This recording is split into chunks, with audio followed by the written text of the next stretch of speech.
E aí, meus consagrados, professor Flamiciano de Geografia na área, e a gente está aqui hoje para falar dos fatores climáticos. Se você está ligado, né, o nosso último episódio foi sobre os elementos do clima, e agora a gente vai falar sobre os fatores do clima, que são aquelas paradas que influenciam diretamente no comportamento climático, certo? Deixando mais quente ou mais frio, fazendo chover mais ou chover menos. Agora a gente vai falar dos fatores climáticos. Vamos lá. Primeiro fator climático, latitude. Se você lembra das suas aulas lá do sexto ano, do fundamental ou do primeiro ano do ensino médio, você vai lembrar que latitude é a distância de qualquer ponto da Terra para a linha do Equador. E essa distância varia de 0 graus até 90 para o norte e 0 graus até 90 para o sul, certo? Então, 90 graus sul, 90 graus norte, né? É uma medida de ângulo, é uma parada da matemática. Vai de 0 até 90 norte, 0 até 90 sul. Como que a latitude influencia no clima? Ora, de uma maneira muito simples, a latitude influencia no clima devido à radiação solar. Se você está ligado, você vai lembrar que eu já expliquei que na linha do Equador a luz do Sol chega retinho e deixa muito quente, porque ela chega bem de cima. E nos polos ela chega inclinada assim de ladinho, e aí fica mais frio. Consequentemente, nos lugares próximos da linha do Equador é mais quente, e longe da linha do Equador é mais frio. Traduzindo,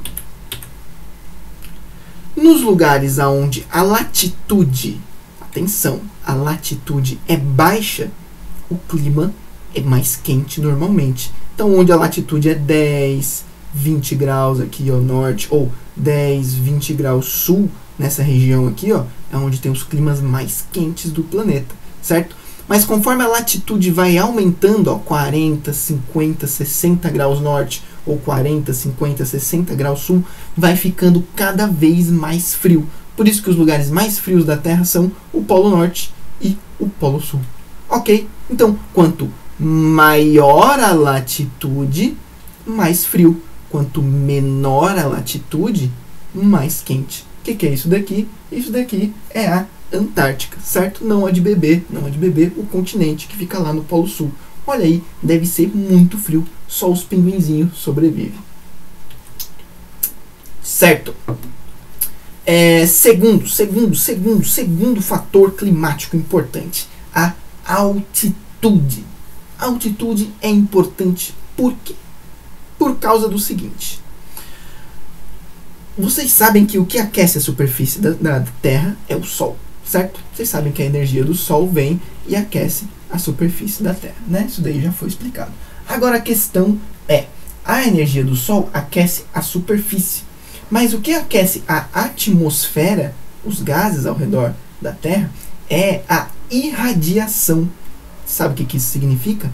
É o calor que o próprio planeta Terra emite, a própria superfície do planeta emite. Então, a energia do Sol vem, atravessa a atmosfera, só 49% dela sobrevive e aquece. Aí a superfície da Terra aquece o chão mesmo. A superfície da Terra esquenta. Conforme ela vai esquentandinho, chega uma hora que ela começa a emitir de volta esse calor. E aí, esse calor que a Terra emite de volta depois que ela esquenta por causa do Sol, é o que vai deixar o nosso clima frio ou quente. Quando tem bastante calor sendo emitido, o clima fica quente. Quando tem pouco calor sendo emitido, o clima fica frio, ok? Então, é a energia que a Terra emite a partir do aquecimento da energia solar, certo? E quem é que segura esse calor aqui?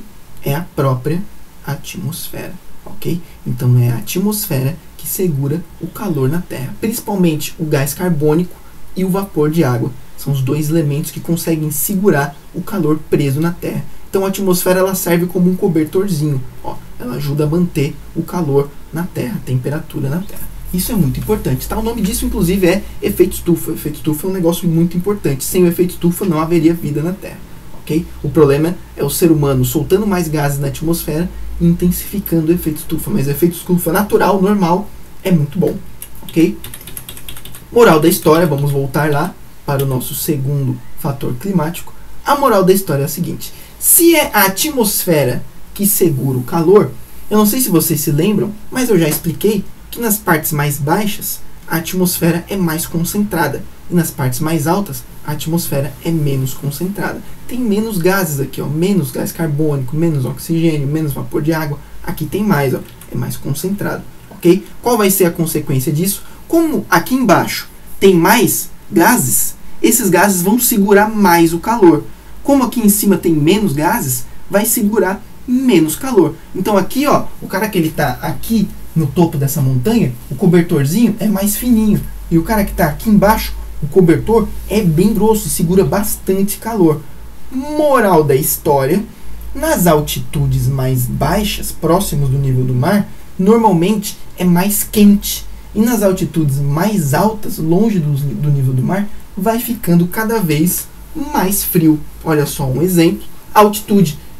Quando você sobe 200 metros de altitude, a temperatura cai em 1 grau. Então aqui está 22 graus, aqui está 19 e aqui está 16, certo? Pode ser na mesma cidade, no mesmo estado, ali no mesmo país, só que quando você vai subindo de altitude, vai ficando mais frio. Quem mora em Santa Catarina sabe, próximo do mar aqui é calor de boa. Agora você sobe a Serra Catarinense, vai lá para São Joaquim, para Urubici, fica muito frio. Por quê? Porque lá a densidade atmosférica é menor, segura menos calor, fica mais frio. Por isso que normalmente o gelo fica no topo das montanhas. Ó. Por que aqui não tem gelo e aqui tem? Porque aqui é mais alto, tem menos atmosfera segurando o calor e fica mais frio. Moral da história: quanto maior a altitude, menor a temperatura, mais frio.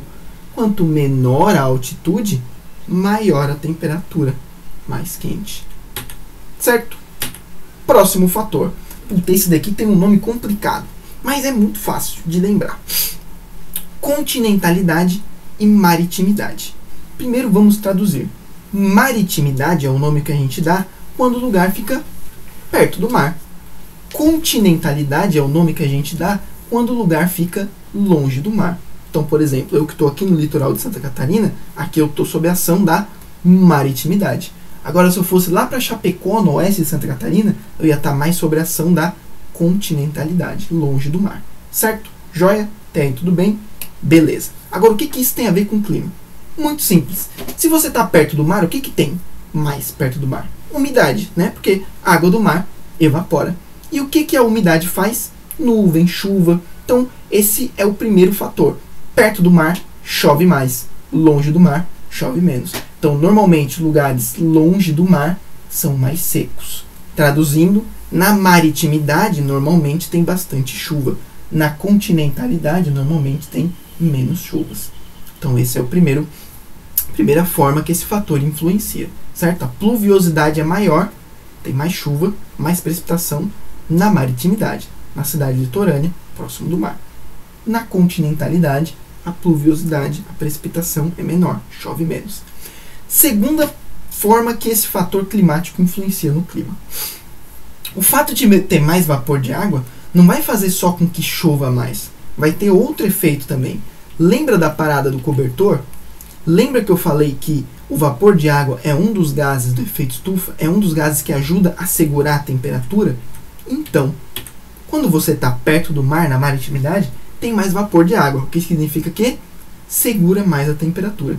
Aí o que acontece? Quando anoitece, fica noite, aquele vapor de água que aqueceu durante o dia continua quente durante a noite. E aí a noite não fica tão fria. O vapor de água ajuda a segurar o calor aqui. Então, se durante o dia foi 30 graus ali na maritimidade, próximo do mar, durante a noite vai cair para 25, 24 graus. Vai continuar calorzinho. Agora, no lugar longe do mar, na continentalidade, onde tem pouco vapor de água, onde o ar é bem pouco úmido, tem pouca umidade, o que vai acontecer? Durante o dia, o chão vai aquecer bastante. Nossa, imagina a areia do deserto, como não deve ser quente durante o dia. Muito quente. Só que quando chega a noite, todo esse calor se perde, cara. Por quê? Porque não tem cobertorzinho, mano. Não tem umidade, não tem vapor de água para segurar esse calor. Não tem nuvem, não tem o ar, não tem quase nenhuma umidade. É longe do mar, é muito seco. E aí o calor todo se perde rapidamente e a temperatura não é mantida. Consequência, durante a noite fica muito frio, velho. Então pode pesquisar Pesquisa aí, você vai ver. Nos desertos, que é um lugar normalmente muito seco, né? É um deserto onde tem pouco vapor de água. Durante a noite é muito frio e durante o dia é muito quente. Imagina que merda você morar num lugar que durante o dia é 40 graus e durante a noite é menos 10 graus. Deve ser horrível. Sabe como é que é o nome disso? Amplitude térmica. A diferença entre a menor e a maior temperatura. Então, se você mora num lugar que durante o dia é 30 graus e durante a noite é 25 graus, a diferença é só de 5 graus. É uma amplitude térmica pequenininha. Agora, quando você mora num lugar que durante o dia é 40 graus e durante a noite é menos 10 graus, a diferença dá 50 graus. É uma amplitude térmica gigante. É um bota casaco, tira casaco eterno, velho. Então esse é a segunda influência da maritimidade e continentalidade. Continentalidade, longe do mar, tem pouco vapor de água, durante a noite fica muito frio. Maritimidade, perto do mar, tem bastante vapor de água, segura mais o calor, durante a noite continua aquecido, certo? Regula a temperatura. Joia? Né? Isso aqui é um desenho meio idiota que eu encontrei por aí, mas é basicamente isso. A maritimidade é perto do mar, a água retém o calor. Continentalidade é longe do mar, não tem água para reter o calor. Próximo fator climático, estamos quase acabando. Massas de ar. O que é uma massa de ar, professor? Olha, é basicamente assim, é um pedaço da atmosfera, certo? Um pedaço da atmosfera ali, uma parte da atmosfera formada por ar, né? Por isso que o nome é massa de ar, que tem características em comum. Como assim? Um pedação da atmosfera onde o ar está quente, por exemplo. A gente diz que é uma massa de ar quente. Um pedação da atmosfera onde o ar está frio. A gente diz que é uma massa de ar frio. Um pedação da atmosfera onde o ar tem bastante umidade e nuvem. A gente diz que é uma massa de ar úmido. Um pedação da atmosfera onde o mar tem pouca umidade. A gente diz que é uma massa de ar seco. Normalmente as massas de ar que se desenvolvem próximo da linha do Equador são quentes, né? Porque aqui são lugares quentes, o ar fica quente. Normalmente as massas de ar que se desenvolvem longe da linha do Equador, em altas latitudes, próximos do polo, são frias, porque são lugares mais frios. Então a massa de ar que vem lá da Antártida vem muito fria. Agora uma massa de ar que vem lá da Amazônia vem muito quente. E é isso. É assim que a massa de ar influencia no clima. Se a massa de ar está quente, o clima normalmente é quente. Então lá na Amazônia, ó, é sempre quente. Massa de ar quente o ano inteiro. Agora se a massa de ar é fria, o clima fica frio. Simples assim. Se a massa de ar vem do oceano, ela vem com bastante umidade. Aí chove bastante. Se a massa de ar vem do continente, longe do mar, pouca umidade, a massa de ar é seca. Basicamente é isso. A massa de ar pode ser quente ou fria, e aí deixa calor ou frio, úmida ou seca, e aí faz chover bastante ou faz ficar sem chover, certo? Basicamente é isso. Último fator. Último fator. Esse é o último, se eu lembrar. Ah, não, é o penúltimo, perdão. Penúltimo fator climático. Vegetação. Como assim vegetação, professor? Ora, a vegetação, ela faz uma parada muito importante, né? Vocês estão ligados que a raiz da plantinha puxa água do solo, ela precisa de água para sobreviver. E aí ela usa a água nos seus processos e depois ela evapora essa água para a atmosfera. A planta solta água na atmosfera, vapor de água. Você não vê porque é vapor, mas ela está sempre transpirando. Esse processo de transpiração das plantinhas a gente chama de evapotranspiração. Quando você tem uma floresta grande, tipo a floresta amazônica, você tem um monte, milhões e milhões e milhões de árvores transpirando vapor de água para a atmosfera, certo? O que isso vai gerar? Chuva. Quando você tem uma vegetação bem grande, uma floresta gerando bastante vapor de água, você vai acabar gerando bastante chuva. Moral da história, a vegetação aumenta as chuvas, aumenta a pluviosidade. A vegetação gera chuvas, cara. Ela evapora a água para a atmosfera quase igual um oceano. Olha só esse número. A floresta amazônica evapora 20 trilhões de litros de água por dia. Por isso que, aliás, tem vários motivos, né? Mas esse é um dos motivos que o desmatamento é um negócio tão terrível para o meio ambiente, certo? Muda até o clima. A floresta amazônica ela é tão bruta e ela transpira tanta água e gera tanta chuva que os caras chamam de rios aéreos, rios voadores.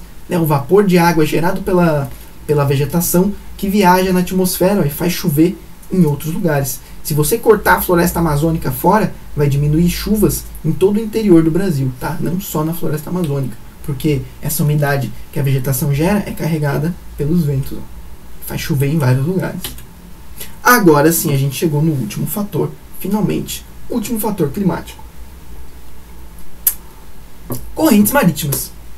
Corrente marítima, professor? Sim, a corrente marítima ela é igual a massa de ar. Se ela vem de um lugar frio, tipo próximo da Antártida ou do Polo Norte, vai ser uma corrente marítima fria. Como assim, professor? É uma corrente marítima. É como se fosse um rio correndo dentro do mar, sempre na mesma direção. É uma corrente marítima, certo? Quem assistiu Procurando Nemo, viu lá, tem uma cena lá que eles se perdem por causa da corrente marítima. Quando ela vem de um lugar frio, ela é fria, a água é mais gelada. Quando ela vem aqui da linha do Equador, ó, quando ela sai da linha do Equador para algum lugar, ela é uma massa de ar quente, porque aqui o oceano é quente. Corrente marítima quente, corrente marítima fria. Tranquilidade. Agora, como que isso influencia no clima? Muito simples. A corrente marítima quente, como a água está mais quente, ela evapora mais. E como ela evapora mais, chove mais. A corrente marítima fria, a água é mais gelada. E aí ela evapora menos. Como ela evapora menos, chove menos. A gente que está aqui no Brasil, ó, a gente só tem corrente marítima quente. Isso ajuda a chover em todo o litoral do Brasil e ajuda a formar, inclusive, a Mata Atlântica. Agora, tem lugares que não tem essa sorte. Por exemplo, aqui no Chile, passa uma corrente marítima fria e aí deixa o clima do Chile muito seco. Chove bem pouco por causa dessa corrente marítima, porque a água do mar evapora muito pouco, porque ela está gelada por causa da corrente marítima fria. Estão vendo isso daqui? Isso daqui é o deserto do Atacama. Adivinha onde é que ele fica? No Chile. O deserto do Atacama fica aqui, ó. Se essa corrente marítima aqui fosse quente, ia chover mais no Chile e o deserto do Atacama não ia existir. O deserto do Atacama só existe por causa dessa corrente marítima fria. A gente chama corrente de Humboldt, é o nome dela. É uma corrente marítima fria que ela diminui tanto as chuvas que ela é um dos principais fatores para existir um deserto no Chile. Olha que muito louco, velho. Esse daí era o nosso último fator climático. Agora eu gostaria só de fazer um adendo especial aqui para um fator climático que ele às vezes não parece ser tão importante, só que ele também existe, também influencia no clima, que é o relevo, ok? Relevo. Quando você tem montanhas, essas montanhas ajudam a desviar as massas de ar. Estão vendo essa curva que essa massa de ar faz aqui, ó? É por causa da Cordilheira dos Andes, ok? Então formas de relevo também influenciam no clima, às vezes servindo de barreira para as massas de ar. Então uma cordilheira de montanhas, umas montanhas autonas, tipo essa daqui, ó. Cadê a minha montanha? Eu tenho uma montanha aqui, eu tô louco. Eu tenho uma montanha, cadê minha montanha? Vem cá, montanha. Montanha, montanha, montanha, cadê? Tá aqui. Quando você tem uma cordilheira de montanhas altas assim, a massa de ar às vezes tem dificuldade para passar e às vezes desvia. E aí era para chover num lugar e chove no outro. Então até o relevo é um fator climático, certo? Então aí a gente fechamos. Fatores climáticos. Latitude é o primeiro fator climático. Segundo, altitude. Terceiro, maritimidade e continentalidade. Quarto, massas de ar. Quinto, vegetação. Sexto, correntes marítimas. E sétimo, cadê? Sétimo, relevo, as montanhas. Certo? Era isso, meus jovens. Um abraço para todos. Qualquer dúvida é só mandar um sinal de fumaça.